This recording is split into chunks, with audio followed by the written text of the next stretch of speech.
And it's me, Marianne from Wallflowers, and it's me, Karen from Prime of Midlife. How are you all? Karen from Prime of Midlife. Welcome to our very first live. Well, Marianne's done a live before, but this is my very, very first live. Welcome. Thank you so much for being here. We have beaten the technical difficulties. We have mastered so much stuff. Or should I say, Mr. Wallflowers has mastered so much stuff. Thank you, Bri. It's okay. He's saying good. I was actually a live streamer, Karen, in the past, in my activist days when we were down at the fracking site at Preston New Road. But I did actually live stream through Facebook, and I'm not familiar with doing it properly through YouTube. That's why we've had the problems. Give me a second, I have turned my volume up way too much. Right, sorry about that. I have the laptop so I can speak to people's comments and see the comments. I have now shut that volume off, so we're sorted. So, God. You did live previously on Facebook. Wow. Live streams, yeah. I was what they called a live streamer on the site, and I did live stream. As I say, it was automatic through Facebook, and it was really quite just pressed and off it went onto Facebook. But this is much more complicated. You've got to set it up beforehand and have everything in order, as we both found out. It's much more complicated, but we're here now. And that's what matters. The first shout out has to be to Michelle, who was the first person here. And then we had Sue and Lolly, Leanne on a hill in Oklahoma, Sadie, the Bat Cave, Caroline, the Best Willow. We've got so many people on here. Thank you so much, everyone, for coming. Now, why I wanted to do a live in the first place was because I've never done one before. But I wanted to have Marianne on here because I think together we complement each other quite well.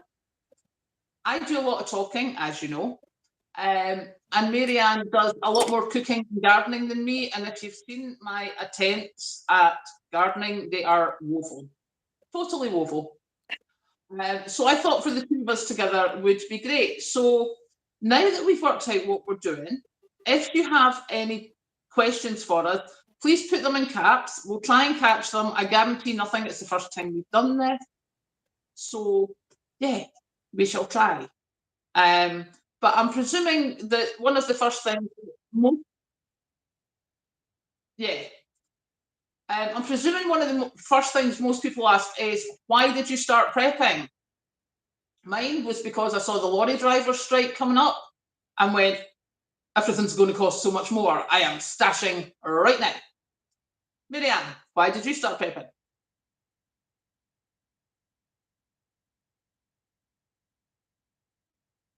Marianne? Oh my goodness, are you there? Are we back? You're back.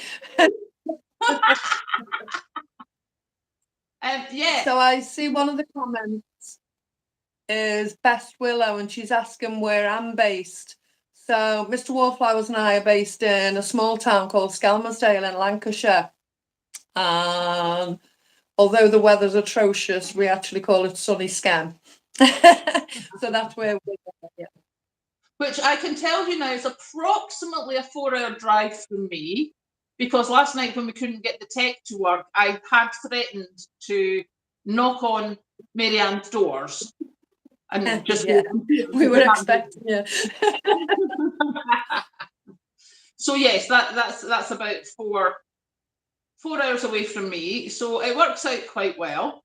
But again, why did you start prepping, Mrs. Woman?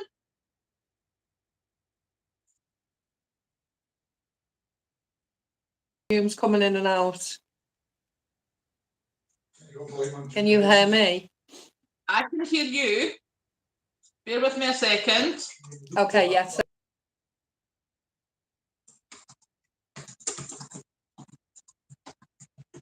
Okay, so Marianne, I have just sent you the question on the messages.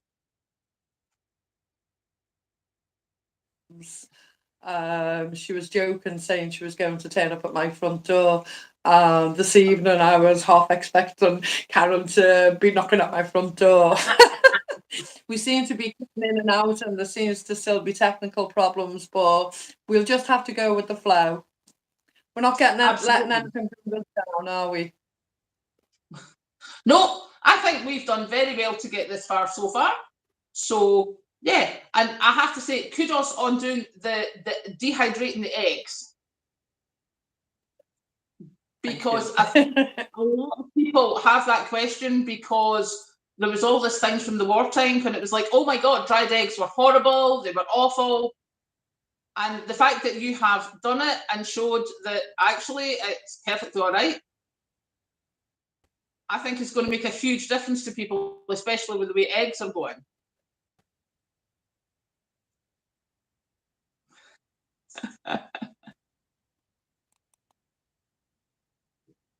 So yeah, yeah. no, they were fine. The volume's cutting in and out again, Karen. They were fine. It's taken 12 hours for 6 eggs in a tray at a time. And they're a beautiful golden colour. They're really drying really good through. That's good. Now, Leanne on a hill in Oklahoma has asked, what food product has most increased in price in your area? Once it's done, the taste of them. So it was 3 tablespoons of warm water to 1 tablespoon of the dried powdered egg, reconstituted to make a full egg that you'd normally whisk in a jug or a pan. So yeah, and the taste is wonderful. So I'm looking forward to baking with them. As we speak, I've got the dehydrator on now, and I'm gradually working through the 45 spare eggs I purchased the other day. Get them dehydrated and ready. So yeah, I've got myself a big jar at the side, and I'm slowly but surely filling it up, and I'm loving it. So I think I've got 6 out of the 45 eggs to go. Yes, haven't I? So I'll gradually be moving through them. Yeah. And my next operation after that, what I mentioned in the last video, is to try and purchase some cream. Now, I'm a bugger, I'm second-hand Millie. I don't want to go out and pay a fortune for the cream, so I won't be going to supermarkets or anything like that. And if I don't come across it in the initiatives that I go to, I will be reaching out and looking.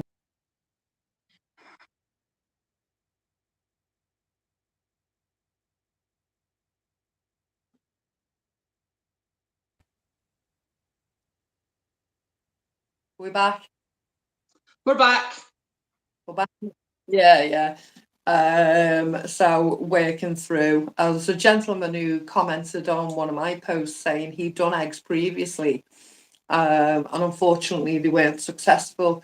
Now this is what we have to deal with really, because we've all had mishaps in the past, whether it be canning, whether it be dehydrating, whether it just be cooking a meal and it hasn't tasted right when we've done it, So I always do an experiment before I crack on and do the whole operation that I plan to do. So I'll always do it on a much smaller scale to start with, before I build up and invest too much of my ingredients, because obviously at this stage we can't afford to waste money, we can't afford to waste food. If you're going to experiment for the very first time, I'd always recommend you do it on a really small scale. Okay, I'm just going to do some shout outs here because we've got What's for Tea in Scotland, who I need to do their pasty recipe. Oh my goodness. There's Billy and Sue and Sheila, the Best Willow, Kitty Cat, who agrees with the dehydrated eggs need to be perfect. When you're saying about the mistakes, my jam, which I now have 25 jars of jam, at least 12 of them took me 2 to 3 attempts because they were just a runny mess. So I had to keep trying and reboil it and do whatever. But now I have 25 jars of jam. I am so pleased with myself. So yeah, everything, as you say, everything needs to be tried just in case. And we will fail. Oh, Susie, Yeah. you're up at my end. Hello to Susie from Dundee. She's just up the road. Braz just pointed out on the comments a lady called Nellie on the Hill is present as well. I'd Leanne on like the to Hill. say, She's asked what food products have gone up in your area. oh, Leon on a Hill. What food products have gone up in price in my area? We don't really know, do we? We don't really know because we don't shop in supermarkets. Sorry? What ones have you noticed have gone up the most? As I say, I don't shop in supermarkets. I shop in food initiatives, which is one step up from the food banks, which Yeah. everybody's allowed to go to, you know, workers, non-workers alike, everyone's allowed to go to. So I don't really see an awful lot that I'm aware of on my day-to-day shopping. I did notice a long while ago the coffee. I've always been a big coffee drinker. I absolutely love my coffee, and I used to like the brand Dow Egberts. And I noticed it. You know, the jar was getting smaller and the price was going up. Along with everything else, they do the same. Not only do they put the price up, but the product goes smaller. Yeah. And I noticed it had crept up from £4 to £6, and that was the time to tell me to change my coffee brand. So now I go to Aldi and I buy. Sorry? That is not a crept up. £4 to £6 is huge. It is huge. It is huge. I think there was a £5. It was a pound increment in between, and then it went to the 6. And I believe now it's way over £9. You know, it's ridiculous.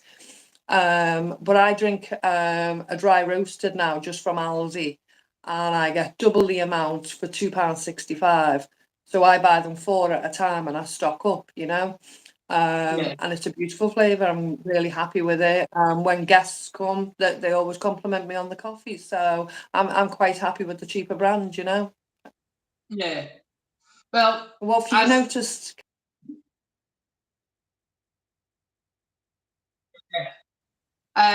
the main thing that's been with me is butter. When I started posting regularly on YouTube, the butter was £1.48. It was an Aldi price match. It's now £2.25. So that's in a year. It's gone from £1.48 to £2.25. Ridiculous, isn't it? I like my butter on my toast in the morning. So yeah, it's not that good. Let me just. Oh, I was going to do some shout outs there. We've got Sue, Caroline, Lolly, Anne, Silicon Cupcases. Yep, I know them well.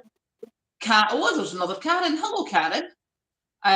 Jenny, well done. And someone just said, I made jam that could fill potholes. Yep, done that as well. I have a jam that I'm trying to get out of the jar, even with a spoon, is a killer. You literally have to slice it into, sections in the jar before you can get it out. But it's jam, it's healthy, it's homemade, so that will do me. I'm actually in the process of making fruit leather from jam. So that's tomorrow's video coming out tomorrow. So I don't know if you're familiar with fruit leather. I did try, but I obviously did not put enough sugar in it because I took one mouthful and I was like, no. And I've never done it since. I made a fruit pulp, and I don't think I put enough sugar in, and I gave it to the boys. Now I can't remember if I made rhubarb and apricot. It was just the fruits that were available at the time, and they didn't really like it. And it was very, it was too brittle. It was more dry than what it should have been. And I've been really successful with the one I've made now. So it was homemade jam, raspberry jam that I'd made at the beginning of the season. A smallest jar, and I just filled one layer spread it out as evenly as I could. But the difficulty is with my one, with my dehydrator, I don't know what your one's like, but mine's a round one with a hole in the middle. Now, when you see the cooks making it, or you see them on the American channels making it, they've all got these fancy square dehydrators, so there's no hole in it, so they can make nice petite patterns straight, you know. Mine's round, so one end's quite wide and one end's quite small, and I'm trying to roll it up to make it look pretty, you know. Yeah, I'm way past making things pretty. I just saw a comment there from Mike Duffy, Tiger Loaf. Now, what was it? I think I've just lost it. 90 pence up to 145 for a loaf. It's gone from 90 pence to 145. Do you know, that's a hefty thing. And part of, obviously, as I say, I do more talking than you do, because I come in from work and I'm just like, I'm not cooking a meal, it's not happening. And I have changed what I've done from when I started the videos. I now batch cook more, and my microwave is my friend. I love my microwave because I can literally pull stuff out. I have to say I much prefer taking stuff out the night before. I don't have a microwave. Oh my goodness, hang on. Kitty Cat, butter in Ireland, it's gone up from $2.19 to $3.59. We do buy butter in supermarkets, Yeah. but we go to Farm Food where it's £3.20 for 2 blocks. But that's hefty. How much is Okay. that? I'm not getting that comment. You what? How much was that? I'm not getting that comment. 2 something went up to £3.50. It's just literally gone off the screen. For 1 block of butter? Yeah. I go to Farm Foods and I get 2, because I have to buy butter from the supermarket, and I get 2 blocks of butter for £3.50. £3.20. Oh, £3.20. I get that one from Farm Foods for £3.20. 2 of them. That's the one round the corner. Sorry, I have a Patrick over there ready to say yay at the end, and I'm just going. So I think we'll be doing the thing now. I've got a question here, Marianne. Do you have a product that has to be a named brand? A named brand. I would say it used to be the coffee, and I've changed that. Yeah, I'd say the only one thing I stick to now, Mr. Wallflowers was quite particular about ketchup. He only liked Heinz at one point. For about 18 months now, I buy a 5 litre of ketchup and I refill the bottle. And I must admit, at first, I didn't tell him. And as he didn't notice, I gradually told him. And he's fine, and he's okay with that now.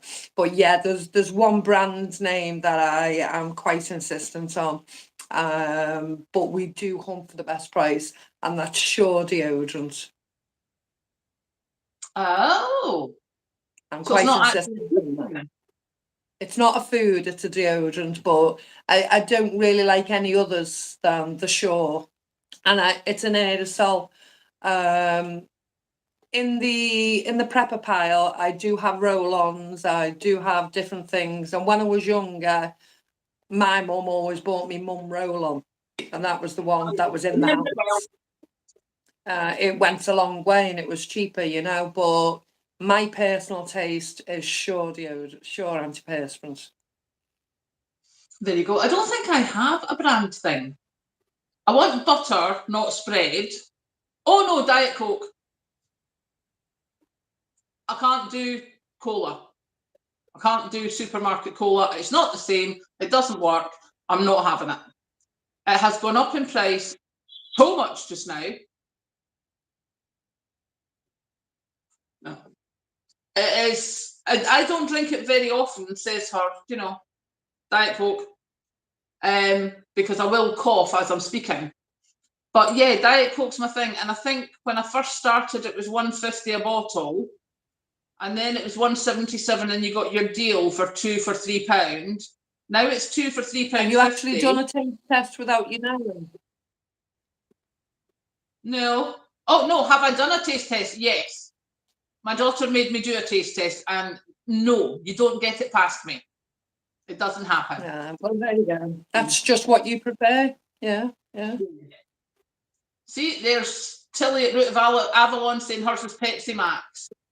The ketchup, I was Heinz ketchup for a while, and then it was like, do you know, I'm past it now. It's gone up too much. I don't care.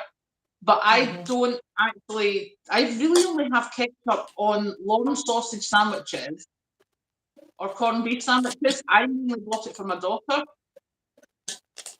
so it's not bad now. I can't think of any other brand names within food that I insist on. I can't think of anything. But you're going to notice the brands are going to go rocket. Yeah, the brand names themselves will go sky high, and they already are. I mean, it was a couple of weeks ago. It was £1.40 minimum, wasn't it, for a tin of Heinz beans? You know, that's absolutely ridiculous. Well, Caroline here, she's saying that the supermarket around her is all brands. Now, that makes a huge difference. Bear with me a second. We don't want to cough all over this. I live in a small town, and there is no big supermarket. There's a local co-op. And where my town is quite a moneyed retiree area. So they don't want a Lidl's or an Aldi or even a Tesco. So everything is really expensive. Hence, you'll see me on a Sunday morning when I've been through with Patrick. I've still got the washing to do to go to work. I've still got this to do to go to work. I've still got the house to tidy. But I've got a supermarket. I've got Lidl's or I've got Tesco. If I'm up really stupid early, I go to Tesco because it opens at 6 o'clock in the morning. If I sleep in till the back of 7, then I'm as well waiting for Lidl's at 8.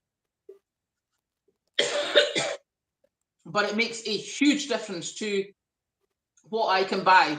I mean, I just do not go to the local co-op now at all. Everyone's got to start trying the brands. See, that's what I said to you when you did your last shopping haul. It's a good comparison for us to see, because there are so many levels of how people do shopping. You know, there's a lot of people now dependent on food banks and don't have any choice. There are people like me who choose to shop in the food initiatives and still go back to the supermarket for the little things that they need in between. Yeah. There are people who specifically go to different supermarkets but only buy the yellow brands, the yellow labels, the simply you know, the unbranded products that are there, and go for the cheapest level. And there's yourself, who is trying to keep doing your normal supermarket shop and trying to keep an established level of quality that you're used to maintain, although you will buy cheaper products in between. I know that, but you've got a standard of living that I like to see that. I like to see the comparison, and I don't see anyone beyond our level who's showing the booth shop and how the booth shop has changed or whatever. So although we're seeing a food bank, we're seeing myself with food initiatives, we're seeing other people with yellow labels and cheaper labels, and we're seeing yourself with everyday products that we would have normally brought in between to show a comparison. I'm not seeing the level of what your hauls is, Callum. So I'm really pleased to see that the way that you do your hauls, because it gives me an understanding of where we're up to across the board, you know. I like that. Well, I have to say, we need to get prepared, because my first electricity bill on the new rate is due in anytime soon. So you can expect a video on that coming, as I probably end up with a near heart attack on what the prices have gone up to. Yeah. Now, Georgina's just asked there, am I doing any crochet items? The only thing I'm crocheting just now is my crochet dishcloths, because they're quick and easy and I go through a lot of them. If you've been watching my channel, you'll have seen when Patrick and I were away in the caravan, I was doing wrist warmers with my knitting, and I had started the second wrist warmer. I still haven't finished it. I'd like to see them. They're great. I bet they're a big fashion thing at the minute, hand warmers. Oh, they will be, because it just makes such a difference. And it Mhm. literally, what's mine? I think I'm size 10 needles, 54 stitches of rib stitch for 9 inches. And you just knit a rectangle and then you sew it together with a space for your thumb. It's dead easy. I just don't sit down and do it because normally at night I'm sitting on the computer. And knitting takes 2 hands. Crochet only really takes 1. So, yeah, the really big thing is that. Now, Marianne, Lolly is asking, have you got an allotment? I do, but it's in my back garden. So I used to have an allotment. I was telling Karen the other evening, a local one, I was actually the fundraiser for, and I was actually the one in charge of going and cap in hand and begging for money from different charities and funds to enable us to put wind dividers between the allotment and the farmers' land, etc. And at that time, I used to sell fruit and veg, and it clashed with being on the allotment, and the fruit and veg from the allotment is only allowed to be for your family and not saleable. And with me having a fruit and veg industry business, it clashed. So I gave up the allotments and I carried on with the business. So I established an allotment in my back garden. I've always been, as I'll say it over and over again, I've always been a second hand Danny. I always like to recycle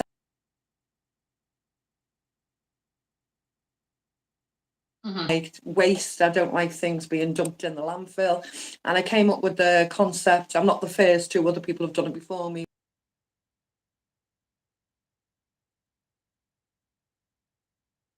Single bed and turn it upside. I just think that is a fantastic idea. Completely treated. I've been making my own compost for a number of years in the compost bin. I did have to buy some in, so I have 13 raised beds in my garden. It's a pretty big garden. I have 6 fruit trees, apple trees, pear trees, peach trees, cherry trees, and fruit bushes, raspberries, blackcurrants, different things. I have 2 grape plants, but I'm yet to have a fruit on them. 2 olive trees. 2 olive trees. Mr. Wallflowers is peeping in from the background.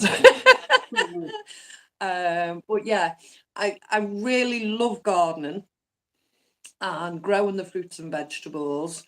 And on some things, I'll have a really good flourish, and on other things, it doesn't matter how good you are, the weather will not always play along, you know. Yeah, And the most successful gardeners will lettuces tell and you. carrots this year. Sorry? Someone in the comments just said they had a problem with lettuces and carrots this year. Yeah, with the bugs, or I can't see the comments you're seeing, Karen. I'm struggling seeing some of the comments. Gone quite fast. The thing we done with the lettuce last year was bought the reduced thing from B&Q. They were like half dead. Yeah, we sowed.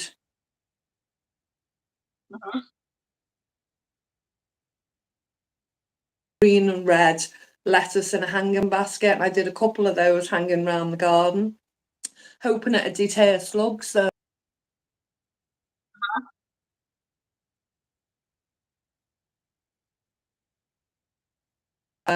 so not all of them were successful. So regularly in spring, I visit B&Q and I look out for the clearance section, and I look to buy as many vegetables as knockdown prices. So you normally get them for like £5 to £10.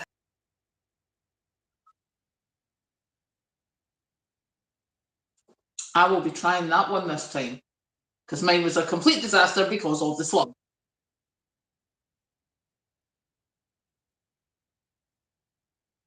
Oh, for goodness sake. Yes. Well, I have not done my garden, as you know. However, I was doing the radio this morning, as Marianne very kindly listened into the radio. Okay. I'm just saying that I was on the radio today, and I'm quite proud of myself in that I did not do a full-scale rant. I think I deserve quite a smug for that. Has to be done, because there was a whole lot of news on about seemingly they're not going on to the TV with the government now as often and stuff like that. So yeah, I was very good. I did not do a rant. So I am having a smug for that one, I think. Can you even hear me at all? I'm grateful. You're there. You're back.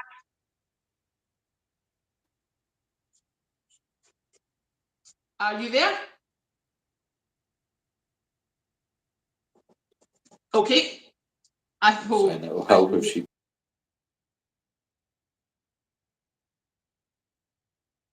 Oh, we do love your rant, okay.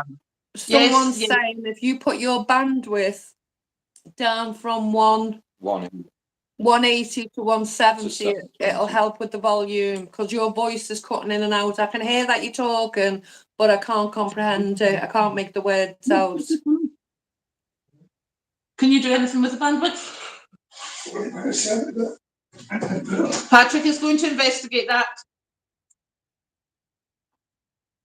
Okay, so someone's saying that I'm coming through loud and clear, so I will continue to talk for a wee minute. But yes, I know we all do love a rant. I have to say, I have been quite proud of myself that I have not done a huge rant recently. However, that may happen very soon with my electricity bill, so be warned, all bets are off if my electricity bill goes through the roof. It seems to be from the comments, Marianne, they can hear me. I don't know why they can't hear you. But okay, Patrick's going to have a look at the bandwidth on the router and stuff. It seems to have fixed itself now. I can hear you really well now. Okay. Saying you can hear Karen fine, but not.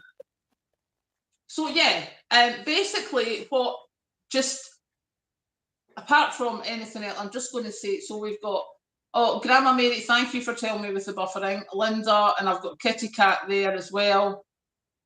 Sam, Lolly, Mandy, Pepper Mummy UK. Oh my goodness, there's so many people up here. Thank you so much for joining us. That is so nice.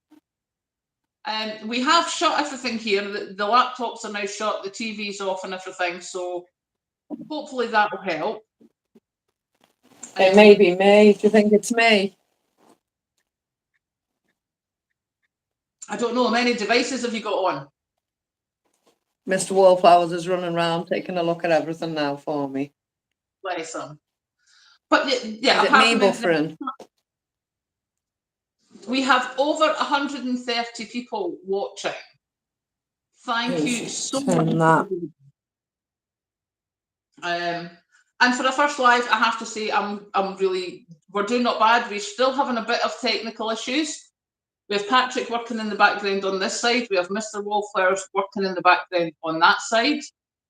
So yeah, Sue, thank you. Thumbs up. We do like that. Yeah, Julie, we think Marianne's having a problem at her side. They're trying to work it out just now. Hopefully the live will still be coming through. Yeah, we seem to be cutting out a bit. But you see, just think, by the time we then do our second live, we will be fabulous at this. Well, we will. It's a learning curve. Everything, we've got to start somewhere, haven't we? Well, exactly. And, you know, I would say as part of the prepping community, I think we've all started somewhere, whether it's been getting an extra few cans or, in my case, buying up half the shop as I panicked when I first thought about it. I mean, I literally got every bit of spare money that I had that first week and bought everything because I was just like, oh my God, what if this all goes up in price?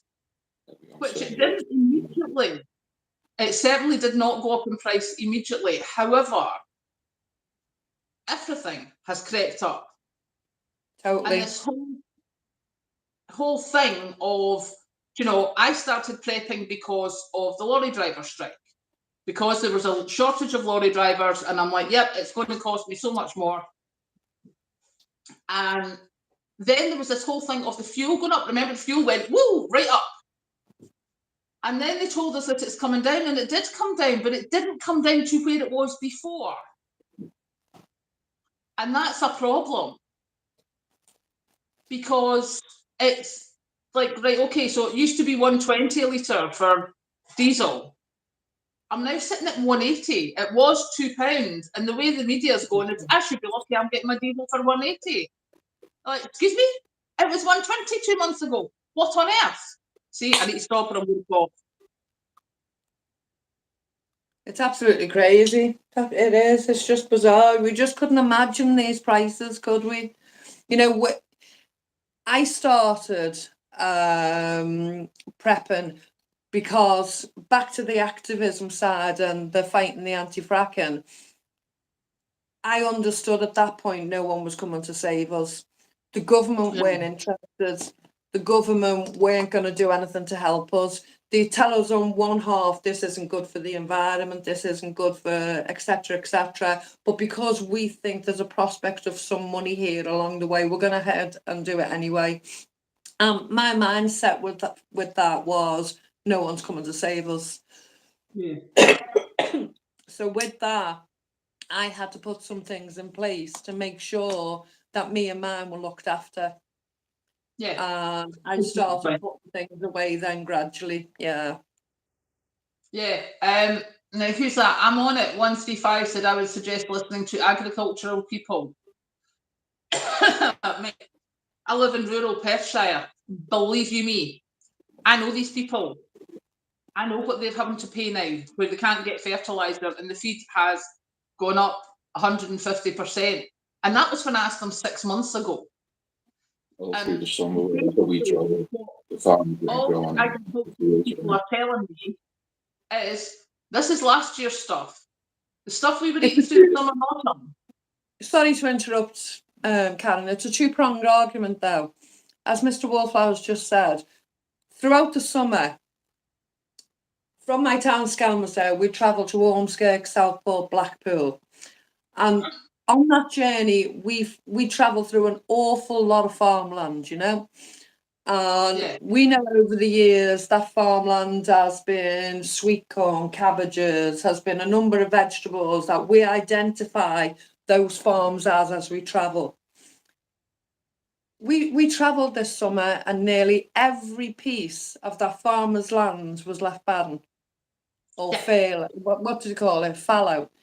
And nothing in them. And we know they've been paid, the farmers are being paid by the government not to grow. Now, if a farmer is getting more money from the government not to grow, then it's pointless in paying all the expense of the fertilisers, running the tractor, running the thing, getting the new machinery and out there doing the work when he's getting paid not to do it. You know, initially, before that started, it was, oh, we can't get the UK workers to come and work that land. When our young men and our young lads were out there actively asking and seeking for farmers' work and they weren't allowed to because they weren't allowed to employ them. You know, we're being told one theory when in fact something else is happening. Yeah, we know now the farmers aren't getting the rate for the eggs. We know that. We know they didn't get the rate for the milk. So therefore it stops them from providing that, you know? And that's the thing. I mean, yes, I know about the fallow fields. That's been a thing since I was in Young Farmers when I was 20. There's excess now, isn't it? Yeah, it's just a thing. But I was speaking to the beef farmers and they're like, we can't afford to bring up as many cattle as we did the last time. Anne's just put up houses that have been built on farmland. Yeah. Now, correct me if I'm wrong, did I not remember hearing many years ago that they were supposed to start building houses on brownfield sites to stop them building on greenfield sites? Was that not a thing? Exactly. See, so you heard that as well. Mm-hmm. But See, that doesn't seem to have where I live, the companies used to get yearly bonuses for being environmentally green because we live in a pretty rural area, you know. So any companies that were based here came here with an incentive that they were getting extra money to be here, but also for the environmental incentives. I can't remember what it was. It was called a green something. They no longer exist. So the companies pulled out of our town, you know, and we're more and more derelict for companies now because they're not getting the money and the incentives that they had to come to this town. And that's happening all over the place, you know. And don't it's even all start right with saying the green, rabbit. yeah, it's all right saying green this, green that, you know what I mean? But it's all about that. That's it. In my lovely little town where I was, well, not where I live now, but 3 miles away, where I was born and brought up, there have been over 10,000, no, not 10,000, over 1,000 houses in 10 years with developers only, with a conglomerate of developers. There is also smaller developers, blah, blah, blah, blah. I mean, the place is just a whole mass of new houses and no infrastructure for the community. However, what really irked me, if you build so many houses, you have to have so many affordable homes, yes? Yeah. That's the rule. So building 1,000 houses, you'd think that they would have so many affordable homes. No, because one company did not build them. They went into a conglomerate of 3 companies. So it was 3 different companies. So the percentage of homes, some of the developments were not big enough to have to do affordable housing. Then, in one of the last ones in the centre of town, what they did was they built the flats that were supposed to be the affordable homes. And then, when I was looking at the local council website, I just happened to see it. I was curious. Application in from the developer to say, actually, we built extra affordable homes in the much quieter, much cheaper village 5 miles away. So the one in the really expensive town here, we want them not to be affordable anymore. And the council let them. I thought, The name for that, Karen, is social cleansing. So basically, the paupers that we're classed as, that we need social housing, shall not be in these affluent areas.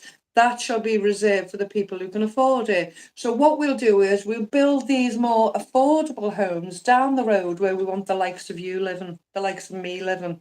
That's called social cleansing. Sneaky buggers. Yeah. Nah, there's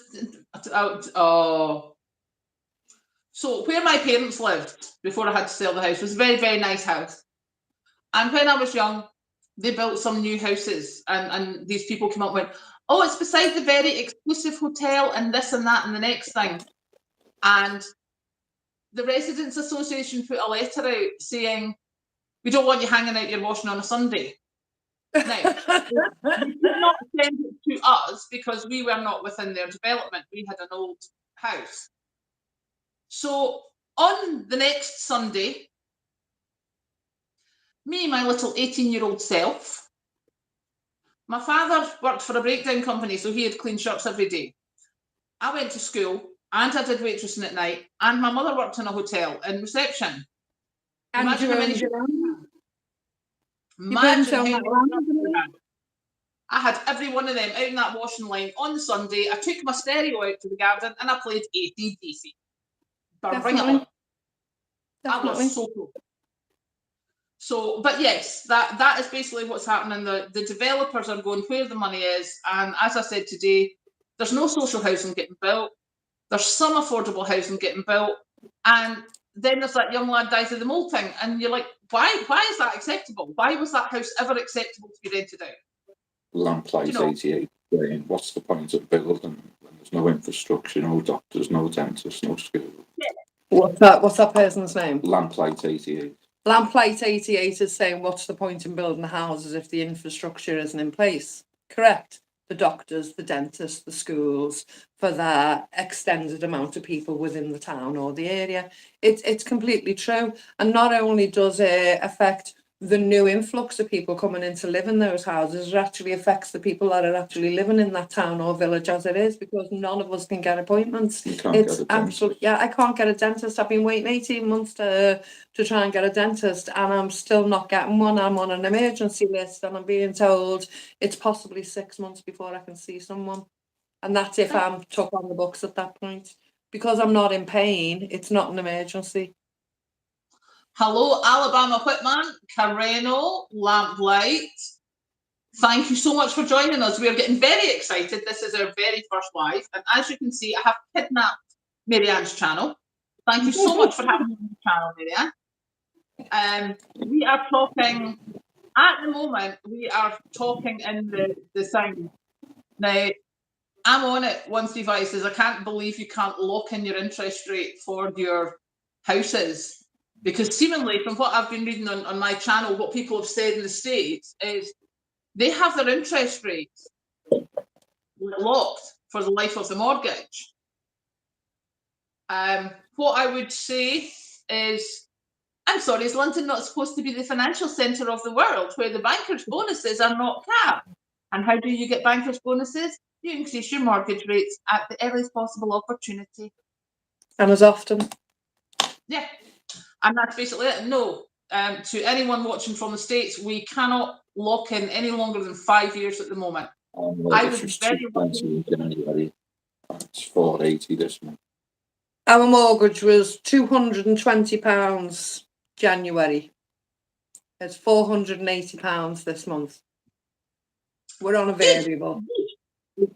Yeah, we couldn't afford to do it the other way, so we've been on a variable, and we've benefited from it for a long, long time. You know, £200, £220 we've benefited from it, you know. But now it's 480, and we are really concerned how high it's going to go. Really concerned. Every quarter of a percent it goes up 30. Yeah, every quarter of a percent, it's £30 to me extra, which is an awful lot of money. And that's since January. You have doubled. Doubled, yeah, since January, yeah. Oh, thank the I've Lord. got 10 years left on this mortgage. Yeah, I think I'm about the same. Because what happened to me was I couldn't afford to do the repayment, so I did an interest only. Nelly on the land, hello. She's just joined us, so welcome. Hi, nice honey. To see you. Well, I'm sitting here slugging drinks because I'm so close to coughing. Do you know, I've wobbled my coffee cup a couple of times yet, but Mr. Wallflowers isn't taking the hints.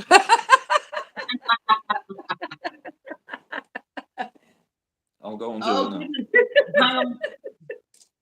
Lolly, her deal for her mortgage runs out in April. She's 3.19 at the moment, and the lowest she can get is 5.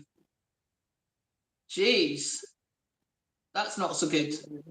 No. But the stupid thing is, right? What can we do? You know, they've got us by the short and curlies. What can you do? Because you're not going to give your home up. Well, this is it. But the thing is, Mr. Wallflowers, Sadie says, get your skates on, Mr. Wallflowers. You can't hear, you know, the catalogue. Sadie, I heard my name. Get your skates on. And for anyone who doesn't realise that, it's a lovely bride who did so much with her technically, commonly known as Mr. Wallflowers. He's been so helpful.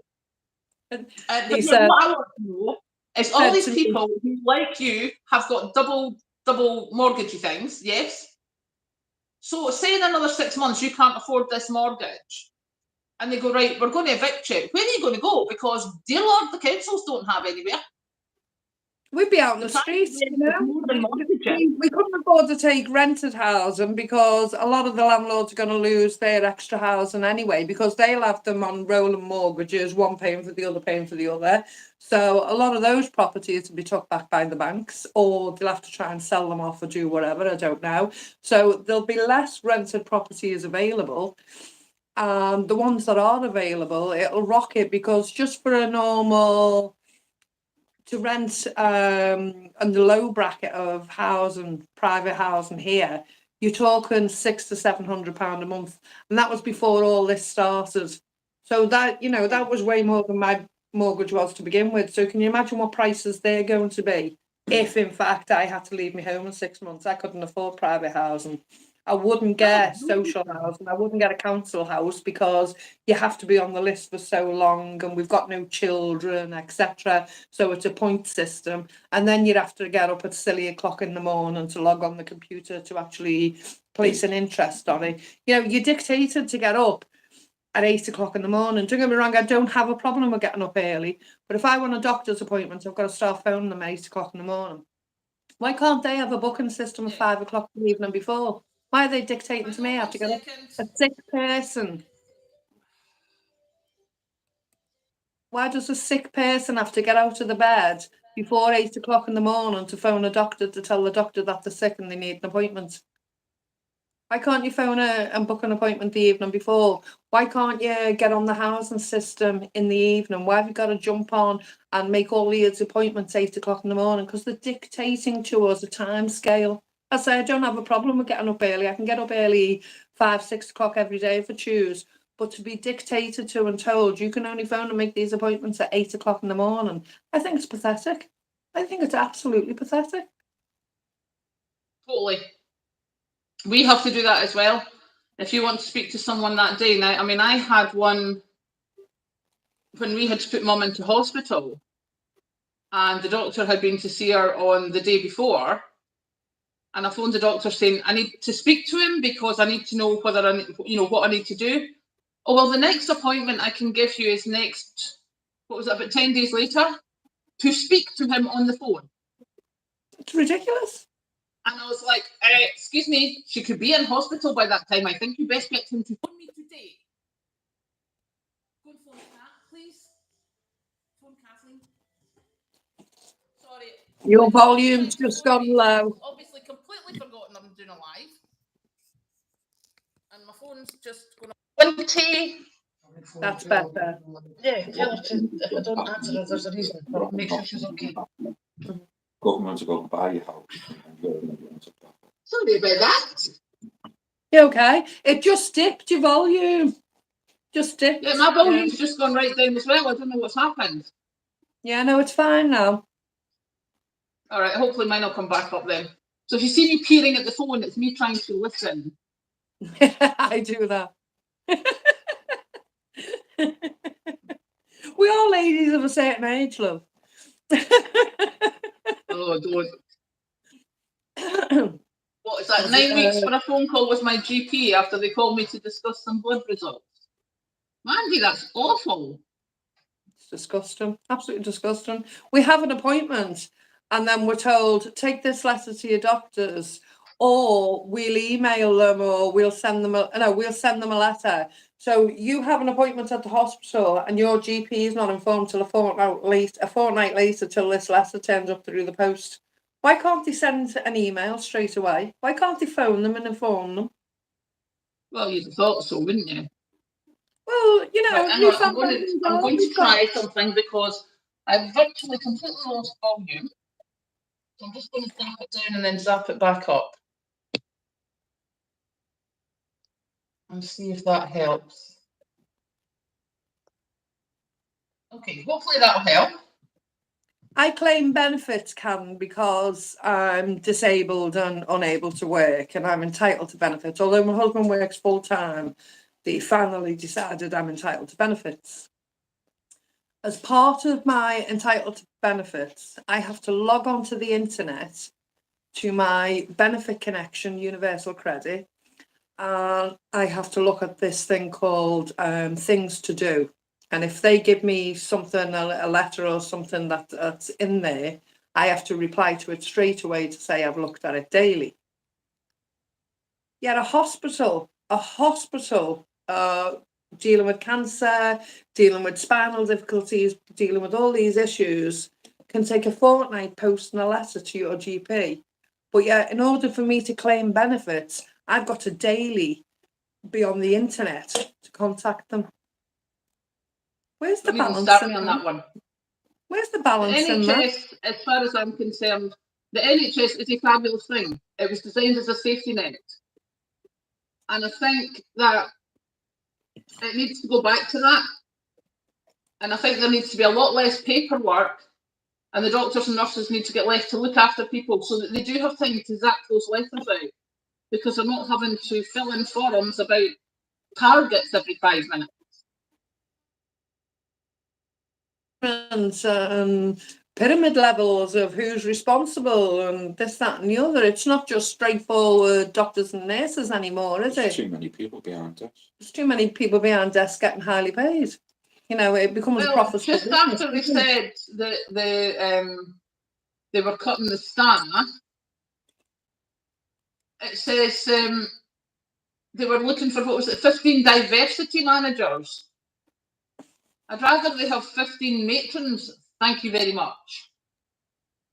Because there's Root of Avalon saying it took them so long for them to come back when her husband had cancer, and you're like, do you know why? It's awful. But Absolutely. someone's sitting filling in paperwork about why they failed all these targets. Stop putting targets. I'm sorry to hear about your husband's cancer, Root of Avalon. I'm sorry to hear about that. You know, there's so many people that we're all in contact with at the moment, and more people having different types of cancer, different types of unknown things happening, nerves degeneration and things like this, you know, neurological, there's so much going on. Sorry to hear about your husband, and I hope he's comfortable, and I hope he's able to. Yeah, until you keep a record. I know someone said whatever, but I would say this actually to everyone for everything. A phone call or an email can get lost.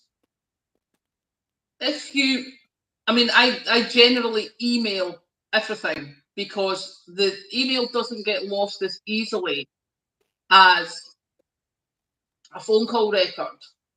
But if push comes to shove, put it recorded delivery and then email them and go, can you please confirm? Because the post office says you received that on that day. Please confirm this. Mm-hmm. And I have done that, and I have to say, the amount of times that has saved me, and saved me a big deal, especially with mum and dad recently, and Kat was very ill when she was a baby. So everything I do that's really, really important, you know, I'll do a phone call, and if I don't get an answer, I'm like, really? And I'll do another phone call. Then it hits the emails.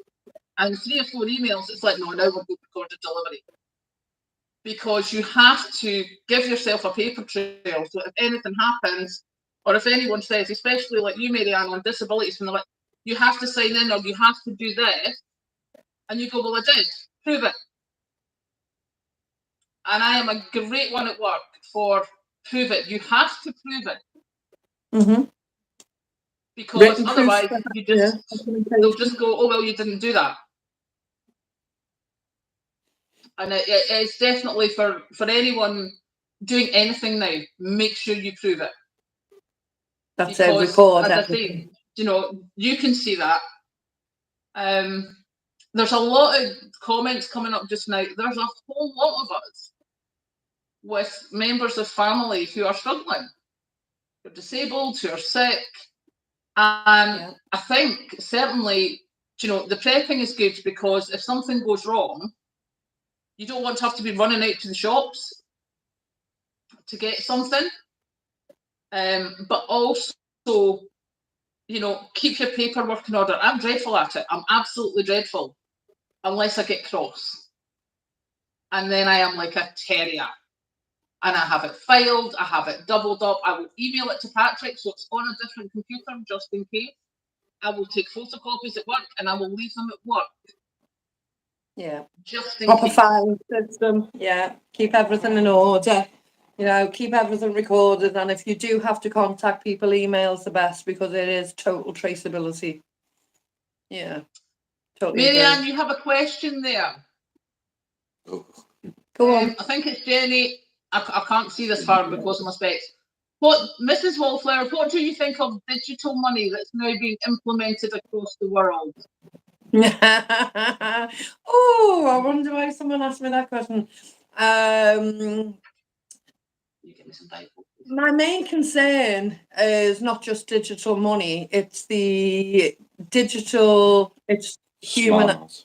it's the smart and digital humans, basically. So digital money is here already, and it's being instilled more and more.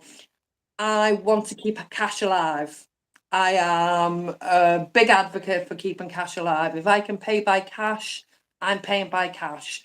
If someone wants me to pay by credit Give me a card, second, Marianne. Leanne, thank you so much for being here. I'm sorry you have to go, but we'll see you soon. Bye. take care, Leanne.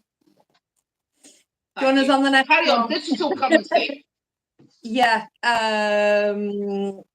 it's been in the offing for a long time, and I'm trying to keep cash alive. I won't use a self-serve in a shop because you can only use your credit card on it and you're not using cash on it. I'd rather stand in a till and have that person-to-person contact and use cash. Anywhere I go, I use cash. Don't get me wrong, we have a credit card, and there are times on the a debit card, there are times on the internet, etc., that I've used it. You know, I'm not going to be a hypocrite. I'm not saying I've never used it, but I am a keep cash alive advocate. I I'm not vaccinated, although anyone else who is, it's their personal choice.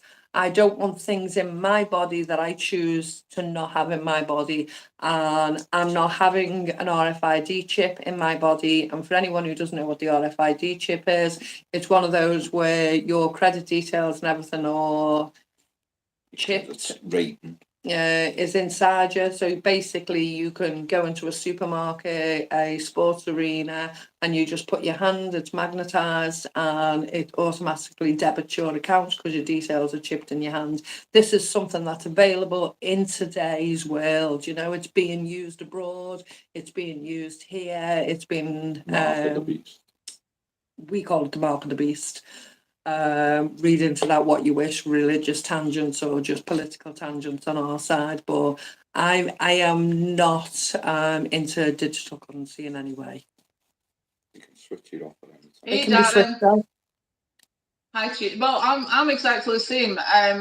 Patrick and I know when I go shopping at Stupid O'Clock in the morning, if I'm on my own, I will do the self-scan because it saves me doing the bending down for the conveyor belt, because I could quite easily get stuck down. I'm not about imposing my views on other people. We're all different and we'll all come from a different perspective.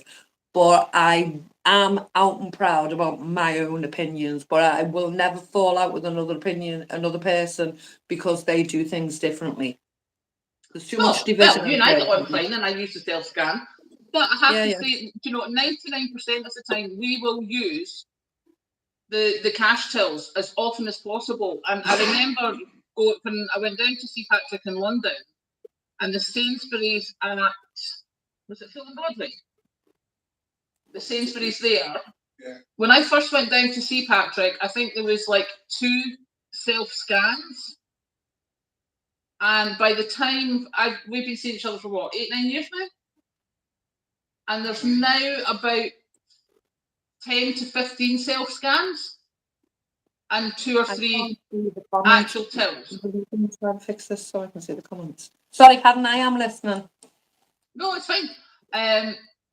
But that just shows you the difference. They are trying to move you to use the cards all the time. And as someone said there, you know, no matter if you use the cards, if you don't have electricity, you're done.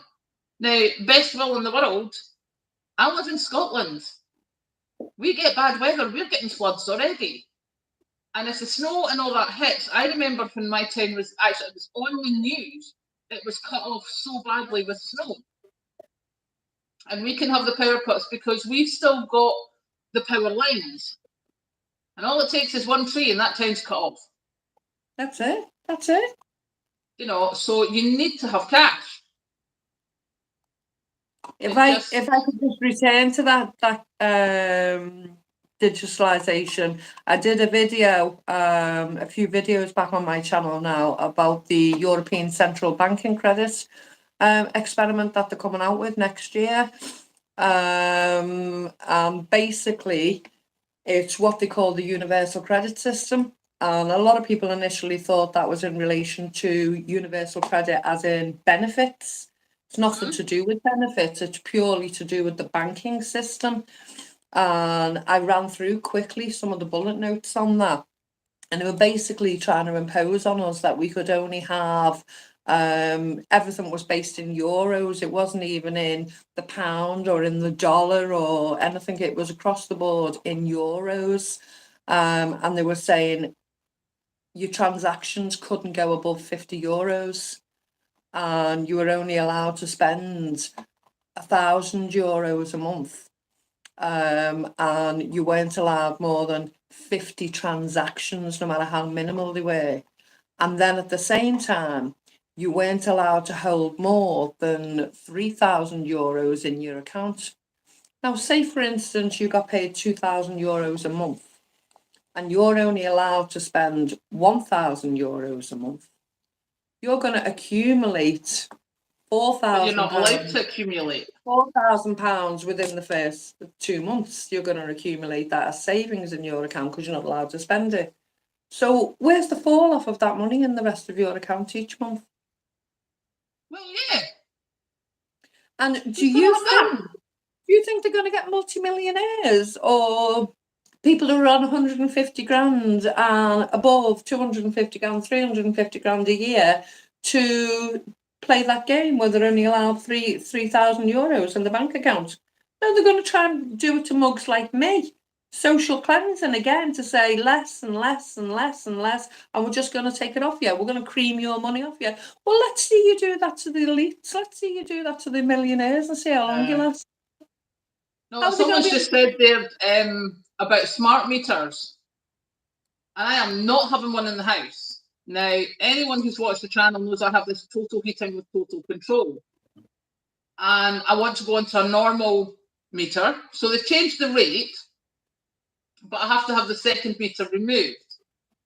So we phoned them up and said, you know, can you come and remove the meter? And they're like, oh, we'll change it. It's like, no, don't bother, just remove the second meter. And of course, on my bill, it's only ever been my name on my bill. And you know, I work in offices, I know how they'll think. They'll be like, oh, that's a woman, just send him. And he'll convince her to change. Patrick's an electrician, Patrick will be waiting on them. I'm not getting a smart meter, and I don't care if he brings it to the back of the van, because Patrick will show him the door. As Patrick just said there just now, he can take it back to the van, because I am not giving some twitchy, finger-happy person in an office 50 to 100 miles away from me the control over whether I've got electricity or not, or whether I'm on a prepayment meter or not. Well, they seem to be wanting to put it all over social media to say they don't need you to give you access to your house to change the meters over from a prepayment to They a don't, smart not with meter. a smart meter. Well, there's no such thing. Unless you've got a warrant, you're not coming into my house.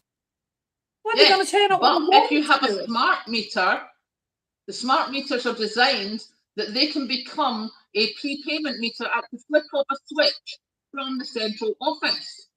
So why are they putting all across the social media that they can automatically gain access to your property and come in without your It's permission? not that they can gain access to your property, it's that they can gain access to your meter to change it. Remotely, but they're not saying that in the media, are they? No, they're not. But It's that was the whole being thing, is that your normal meters, they had to have a warrant to come in and physically change the meter.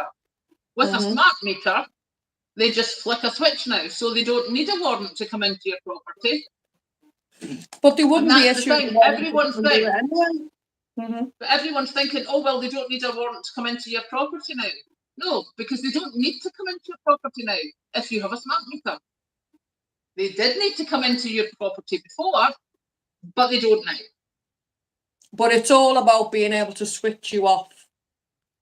Yeah. You know, if everything's digitalised, your smart meter, your bank account, everything that you have access to, your telly, whatever, it can be switched off remotely because you're not playing the game. You're not paying into the product that they're saying you should be. Your political view doesn't align with the media and what you're being told you should align with, you know. Yeah. And it sounds like madness, Karen, and a lot of people can say, oh, you're a conspiracy theorist, but it's all possible. It's not outside the remit. You can be switched off. These things are being trialed in China.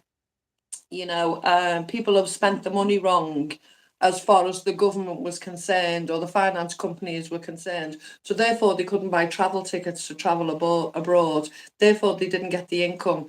They're being told they're too fat, so they can't go out and use their finance to buy cakes, etc., alcohol, whatever, because it affects their health, and then it'd be a burden on the health system and blah, blah, blah. Yeah. All this sounds ideological and it sounds conspiracy theorist, but it's not. It's all possible with a switch on, switch off society, and it slowly but surely it's coming into fruition.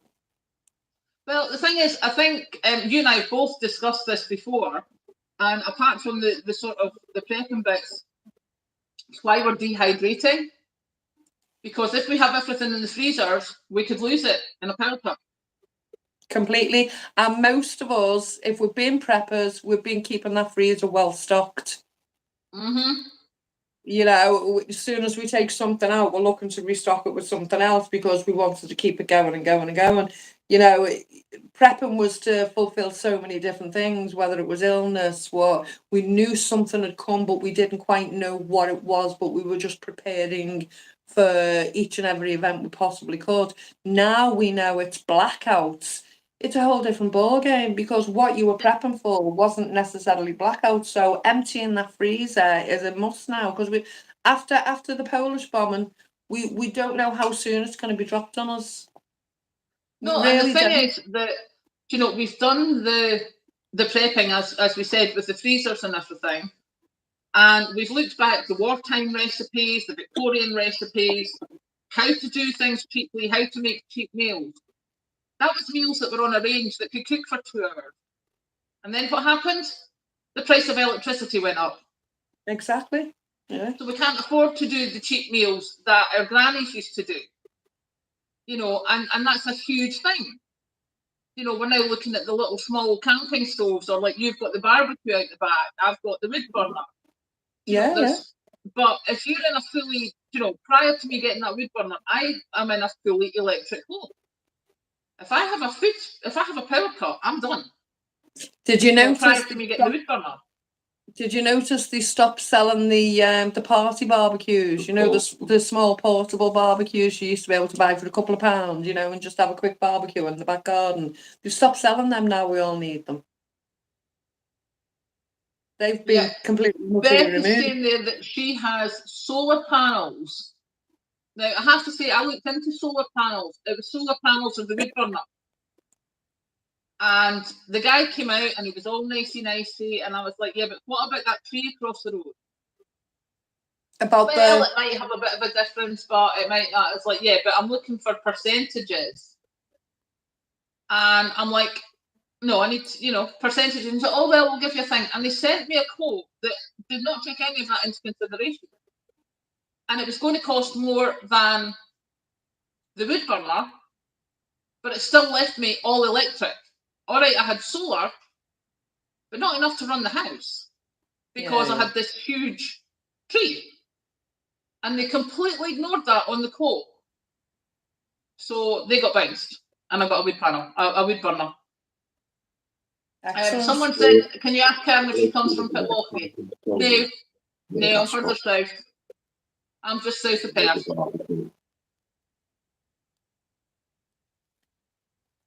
We couldn't afford the solar. We really looked at it and we couldn't afford it. A friend of ours went for it and he got it early doors. I think he paid something like £15,000 for it. Because he got it so early on, there was a government incentive and he got £7,500 back straight away. So literally it only cost him £7,500 altogether. And at that time, the feedback tariff he was getting paid on it more than compensated for what he'd laid out. So within no time, the whole thing had paid for itself and he had free heating for the whole home. He's still getting a small increment now, nothing compared to what he was getting originally. And sometimes he has to top it up financially. And that's with a full whole roof of solar. So it's not as money spinner as it once Yeah. was. And especially this time of year, it wouldn't be anyway, you know, with the dark Amanda skies and Spencer that. saying she's got solar panels and it doesn't make a difference to her energy cost. One person saying she's got all the solar powers and it's not making a difference to the energy costs. You know, people with it know a lot more. There's incentives locally. We've just been told in Lancashire now that there's a possibility of free solar for all of us. I don't know what the catch is or where it is. I haven't looked right into that programme yet, but there's a programme going around now that the majority of the UK are being offered free solar, and that's a new incentive But with coming them, in. they take the increments. And they take the increments, then they'll take So the you feedback don't tariff. benefit. Yeah. So Yeah, it's all I the must blue say, if anyone's and the- thinking of solar, I don't know an awful lot about it, but I'd be making sure that I get the batteries to store the energy so that it doesn't just get fired onto the grid. Because Yeah, I there's don't no know point how in that having all works, that but energy if you can't keep it for your own benefit. yeah. There must be some way you can filter it back into a storage. But if someone else was providing that free of cost, then of course you'd be dictated to how you use it and what you can do. Yeah. If you haven't got the outlay to do it and the intelligence to sort it out yourself or someone to help you to do it that way, you're forced to rely on someone else then, and then you're believing them, aren't you? And being dictated. Yeah, exactly. I'd love to go Well. for the wood stove, but I'm just so nervous about spending £2,000 on it. £2,000 is an awful lot of money to us right now, not knowing where the mortgage is going. Yeah. And although it's a fantastic price I've been offered, you know, that includes chiseling out all the bricks. It includes cleaning and opening a chimney that's not being used in excess of 20 years. It includes lining it and a really good sized wood burner that I could cook on. Use a camping stove kettle on. It's a fantastic price I've been offered, but that's all I have in reserve. So if my mortgage shoots through the roof and I've spent on a wood stove fire, yes, it puts value on the house. It apparently a basic wood stove burner at the moment puts 5% profit on the home. So looking at it from that angle, that's fantastic. But if I'm losing my home because I can't afford the mortgage, I'm not actually taking advantage of any improvements I've put on the home because I'm losing it because I can't maintain it. So No, I'm exactly. I have to say, the one thing I do notice about the wood burner is now I burn various items. It's all wood, but it's different types of wood because I work with a construction company. So we also have logs, and they burn fast. You know, you can turn them right down and they can just do the thing, but you know, when you're starting it up and everything, you've got to get it going and things, and yeah, it's quite a bit of wood to it. Yeah. Yeah, but I think if you're only been able to get wood either from buying the logs or foraging, that's a lot of work. Yeah, an because awful I lot am of cutting work. a lot of wood just now. I am so thankful. There's a couple of the boys at work that they're mainly Polish at my work, and they're like, "Do you still want trees, Karen?" I'm like, "Oh God, yes, please cut them." And they normally cut up the things if they're taking out joists or something. They will do that. But yeah, It's a lot getting of into wood. a rhythm. It's getting into a rhythm as well. Not only have you got to, if you're foraging for it or getting it from somewhere, you've got to drag it home. Then you've got to chop it down. Then you've got to have a big storage area outside where you can keep it, but keep it dry. Then you've got to have a drying storage area inside the house to make sure it's not getting wet from the rain at all if you haven't got a permanent shelter outside. And it's a rhythm to take it through, and it's all this space you need and a pattern, and the energy to do all that is high, yeah. Okay, I've got to say, Saxavo. Whoop whoop. He's getting his first, I don't know, Saxavo saying, I'm getting my first permanent house after being on the street. I want a real fire. I'm going to use my £324 cost of living payment for it. Good on you. That. Well done. Yeah. See, I'm stuck at the moment. My husband's being told he's getting a pay increase of £1 an hour. From April. from April, which will equate to £180 a month. Now, okay, that's a nice little pay rise, you know, in accordance with cost of living. It's not really anything, but it's nice to know that we're getting it. But my money, my benefits, if he gets paid in a 5-week month, I don't get any benefits at all because we're a married I get couple. paid for. He normally gets paid fortnightly, but if he gets paid in a 5-week times. month, 3 times in the month, Uh, they think he's had an extra fortnight's pay. So they completely wipe out what I'm entitled to, and I don't get anything. So I get paid 9 months of the year and not 12. So once he gets this increase, I'm going to lose it from my benefits, because although they're saying people on benefits are going to get an increase or you're going to get a further £300 payments, I'm still going to lose in the long term. Do you yeah. understand what I'm saying? Because You- it'll look well, like I have to say, I think this evening, Marianne, we have covered a whole lot of stuff. I think we I have think done we have, utterly but you know fantastic. what? I think we need to do this again, and I think we need to make it a regular thing, because Absolutely. there's so much more that we haven't covered, and there's so Also, many do you think they like-minded can shut us people. up? Never, never. Never at all. But I have to say, Got a my lot phone more is to down to like 10% charge. It's just right, flashed okay. up, and I can't plug in the charger because of the way the phone's sitting. It's sitting on the space for the charger. What I'd like to do in the future, I'd like to make this a regular thing, or at least a few more anyway, and see how we go with it. But because we've got so many like-minded people that have joined us tonight, and we know through both of our channels that feel exactly the way I do. We do, sorry. I'd like to open this up, and if other people would like to come on for a short period of time and let us know what they're doing and what their thoughts are and what's affecting them and how they're staying afloat with all this going on, I think we'd love that, wouldn't we? Oh, absolutely. And certainly the comments, they're saying, please do it again. So, absolutely, we will sort it out. But what I want to do is, I need to go before my phone dies because I don't want to just suddenly get cut off and be really rude, because that would be horrible. But thank you so much for joining us. Thank you, Marianne, for letting me steal your channel. Who knew Brilliant. that my great idea didn't actually work, because my YouTube channel doesn't do it. Thank you for allowing me to steal your channel. We will put this back up later. Bri, thank you for doing all your techie stuff and keeping us going. So I am going to love you and leave you. I will shut this off, and there's probably going to be a goodbye from Patrick as well. Yay! Yay! Brilliant. Thanks. See you soon, Patrick. Thank you. Bye. I don't know how to do this though, so bear with me, guys. I'm going to ask Mr. Wallflowers to help me because I don't want to press stop, because I don't want to lose it. I'd like to upload it to the channel. Thank you.